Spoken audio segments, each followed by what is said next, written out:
Um, So, I think we're ready to begin. Hello everybody, good morning. I'm here in the studio and I've just got a few of these flower pots that you've seen me throw them, you've seen me thumb them off, and I'm here with my good friend Carlos from up the road. He just dropped in. Welcome, Carlos. Good to have me. Anyway, what I want to do is I want to brush over the outside of these pots that I've got here. Simply a terracotta slip. It's basically terracotta clay, which is now being made into a slip. Why are we doing that, you're probably asking. The reason I'm doing it is because these pots here are made out of regular stoneware clay. They're not made of terracotta clay. So what I want to do is transform them. yeah, basically, yeah. To get these are some of the ones that you saw me making as well, which are now fired. Okay. To go though from, you see the difference. This is the stoneware clay in its finished state, and I want to get looking like that. So I'm just going to brush over the outside a little of this terracotta slip. Do you have anything in there besides the? No. It's just you just simply get some terracotta clay and dry it out thoroughly, and then add it to water, and then I just sieve it, and that gives me this fairly thick slip, which I'm now going to use to brush over. I just wanted to show people the difference between the stoneware clay at bisque temperature and the terracotta clay at bisque temperature, because of course flower pots are only fired up to bisque temperature, aren't they? Okay. So I'll just move the camera just down there a little bit to the banding wheel, so folks can see what I'm doing. I was recently at the NCECA Potters Conference and I invested some money in a little banding wheel, which actually isn't very good quality, but it's better than what I had before. I've also got a Hakami brush here, because with a Hakami brush I can brush through the slip. So let's take one of these flower pots. So we're just going to put him on the wheel. Now what happens with it, if you apply a slip to the outside of a pot, if the pot is drying, which of these are in the process of drying, but they've still got quite a lot of moisture in them. So, but what can happen is as soon as you touch the brush on here, because this is dry, it kind of dries instantly and goes kind of claggy and thick. I don't want that to happen, so I've got my water bottle here. I'm going to give this a little spray first. A little mist. A little mist, yeah, that's right. Just to... now I'm going to... And I'll have to brush this on. I brush it over the rim to start with. You see?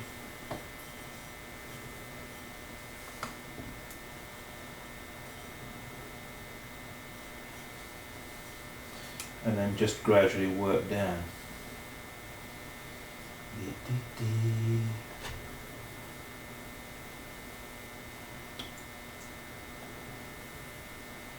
I mean, you're probably going to ask me, well, why go to all that trouble? Why not just make the pots out of terracotta to start with? That's what I was going to ask you. That's actually what I should be doing. The trouble is, I'm actually, you know what happened was I've had several different batches of clay going on in the studio here, Right. and you know, in actual fact, there has been a slight confusion has built up, and I've now got clay, so I'm not quite sure what clay is what, which is going to result in, if I'm, for example, if I've got what I think is a stoneware clay, when in fact it's got, like, say, 50% terracotta mixed in with it, in the slops bucket. And I was, say, firing a stonework hill. I just can't have a situation where I don't know. So what I've decided is all the clay that's currently in the workshop here, I'm going to dedicate it all to flower pots or raku.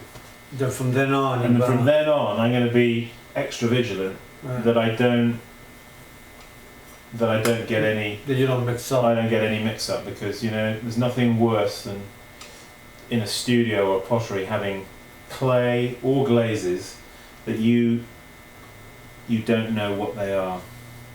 You get, say, a powder, because a lot of these glazes, a lot of these raw materials that we use for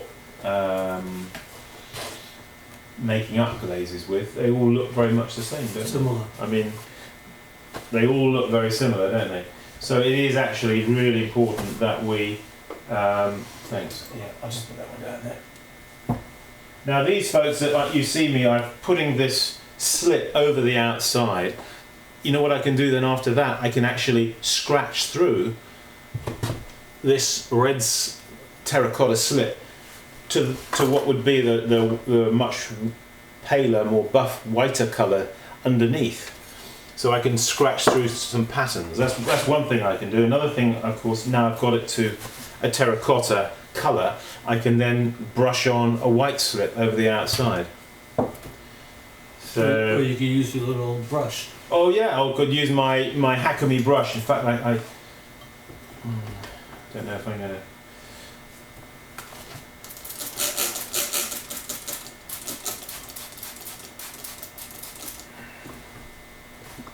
So, just continuing here. It's probably better if you're going to actually use a Hakami brush if you perhaps just dip the pot. Oh yes. I could, you see, another thing I could do is just have simply a bucket of this terracotta slip I'm brushing on and just dip the whole pot in it. That's another. You missed the middle band right around there. I missed a bit. Yeah. No, I think that's what it dries. Oh, it dries quickly. It dries and then it looks like you've missed it, but it's Okay. actually. I think that's okay. Yeah, I think actually if you're going to do the Hakami trick with the Hakami brush, one needs to literally sort of like dip it, and then with the brush you've got to apply with the brush. I don't think that's. I don't know if that's going to work in this situation, other than me making a complete fool of myself. It does happen.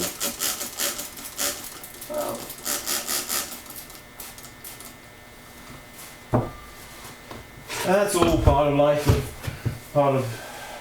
We all make mistakes, don't we? Yeah.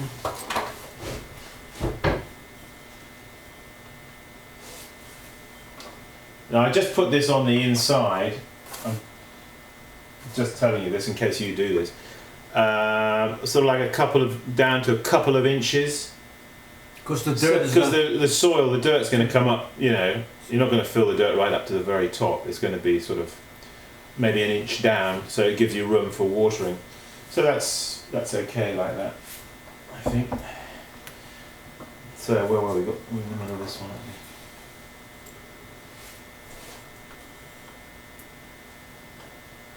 Now these are the flower pots that you saw me making, and I made them out of 1.5 kilos, which is actually just over £3, isn't it?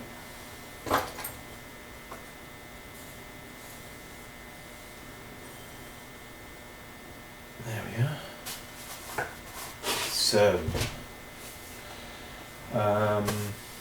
yeah. What you don't want to do is touch them while the slip is still wet, otherwise it'll leave a horrible fingerprint. Right. So, thank you.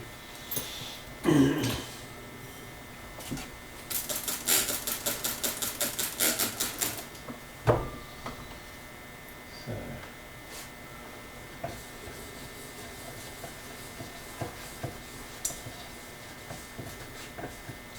You're excited, aren't you, Carlos, because you just obtained a wheel? Yes, well, because of you. But I'm a little excited to get it all put together, and What kind of wheel is it? it's a kick wheel. I'm not sure, a homemade kick wheel, Yeah. and something similar to what you have here, but a single man version. Of course, I know what the wheel is like. I'm only asking that question for the sake of everybody out there. It's that kind of direct kick wheel, isn't it? Direct kick wheel. But Until I get an electric one. as my dear departed father used to say, better than a poke in the eye with a blood stick.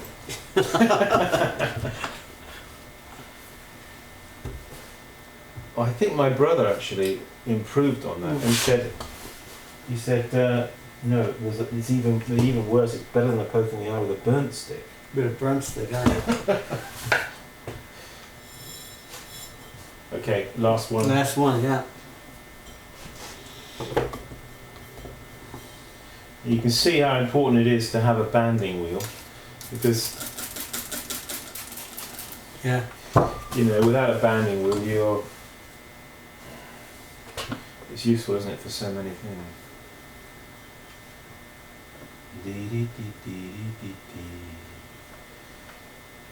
Yeah. Something rather nice about slip. It's that sort of liquid clay. It's kind of.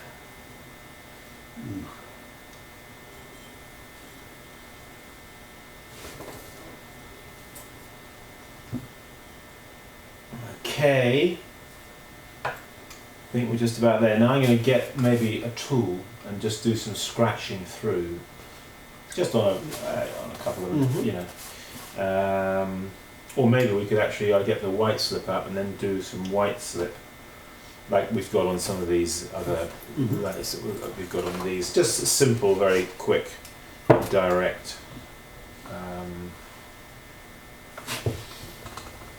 Decoration. So I think that's it, Carl, just for the moment. Okay.